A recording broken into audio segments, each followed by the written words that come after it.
और खबर दिल्ली से आपको बता दें, वक्फ संशोधन विधेयक आज लोकसभा में पेश किया जाएगा। लगभग तय माना जा रहा है कि ये पारित हो जाएगा, लेकिन विपक्ष ने भी अपनी तैयारियां पूरी कर ली है। जोरदार हंगामा हो सकता है। भारी हंगामा होने के पूरे आसार बन रहे हैं। सदन में सत्ता पक्ष के पास संख्या भी पर्याप्त है। ऐसे में माना जा रहा है कि विधेयक को दोनों सदनों में आसानी से पारित करा लिया जाएगा।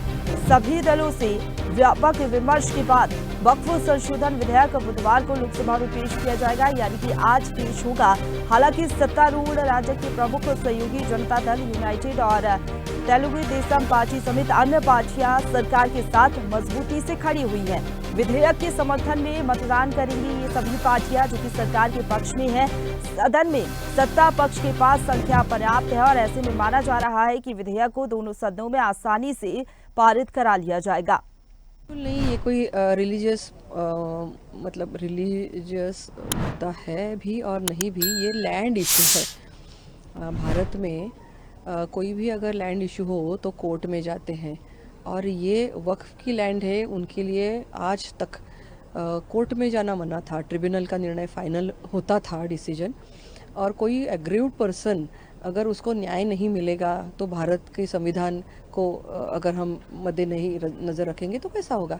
तो 2013 का जो कानून था बिल्कुल ही वन साइडेड था। हम सेक्युलर कंट्री की बात करते हैं तो सबके लिए न्याय समान होना चाहिए। 4 से 5 मरतबा वक्फ में संशोधन हुआ है और ऐसे ही संविधान में भी संशोधन ज़रूरत के हिसाब से हुआ है। और इस तरह के कानून में संशोधन होते रहते हैं, तरमीम तब्दील होती रहती है। ये 100 साल पुराना वक्फ कानून है। तो अब ज़रूरतें बहुत ज़्यादा बढ़ गई, ज़माने के तकाज़े बढ़ गए, हालात बदल गए। तो इन हालात को देखते हुए संशोधन ज़रूरी है। Waqf bill, amendment bill, basically it is a targeted legislation and it is fundamentally against the constitutional provisions.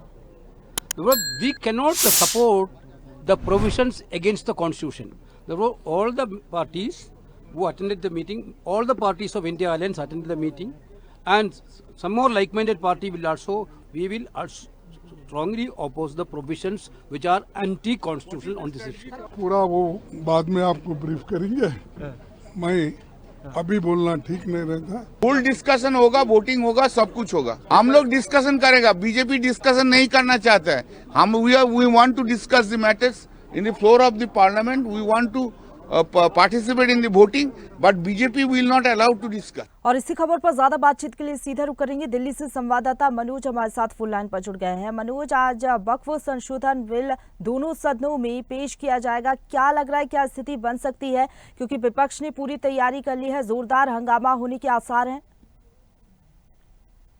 बिल्कुल, मैं आपको बताऊं कि आज 12 बजे संसदीय कार्य मंत्री किरण रिजिजू वक्फ संशोधन बिल को पेश करेंगे और 8 घंटे की लंबा जो है इसका चर्चा का समय दिया गया है। 8 घंटे की चर्चा के बाद इस बिल को पटल पर रखा जाएगा और फाइनल इस पर जो भी रिजल्ट होगा वो रखा जाएगा। सभी सांसदों को सदन में रहने का आदेश दोनों पक्ष और विपक्ष ने दिया है। कांग्रेस ने सभी सांसदों को संसद में रहने का आदेश दिया है।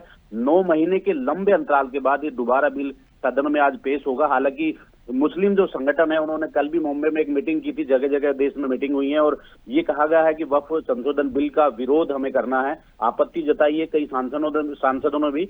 और इसके बाद आज इसको, हालांकि हंगामा होने के आसार जरूर बन रहे हैं, लेकिन फिर उसके बावजूद एनडीए के पास में समर्थन ज्यादा है, इसलिए बिल जो है लग रहा है कि ये पेश आज हो जाएगा। जी बिल्कुल, 8 घंटे तय किए गए हैं कि इस पर चर्चा होगी। काफी ज्यादा लंबा समय दिया गया है। हालांकि विपक्ष फिर भी ये कह रहा है कि लगातार सत्ता पक्ष जो है चर्चा से बचने की कोशिश कर रही है। बिल्कुल, कांग्रेस के सांसद हैं इमरान मसूद साहब ने कहा कि एनडीए के सभी जो दल हैं, उसके साथ जो दल हैं, मोदी सरकार है, विपक्ष को खत्म कर देना चाहती है। मुस्लिम संगठन भी इसका विरोध लगातार कर रहे हैं और आज देखने वाली बात ये होगी कितना हंगामा सदन में होता है और कहां तक इस बिल को ले जाया जाता है। आज बिल पास होता है कि नहीं होता, ये भविष्य का प्रश्न होगा। जी शुक्रिया आपका हमारे साथ जुड़ने के लिए और अपडेट हम तक पहुंचाने के लिए मनोज। ताजा खबरों के लिए लाइक, फॉलो और YouTube पर सब्सक्राइब कर बेल आइकन दबाएं। साथ ही ताजा अपडेट्स के लिए स्वदेशलाइव.com पर विजिट करें।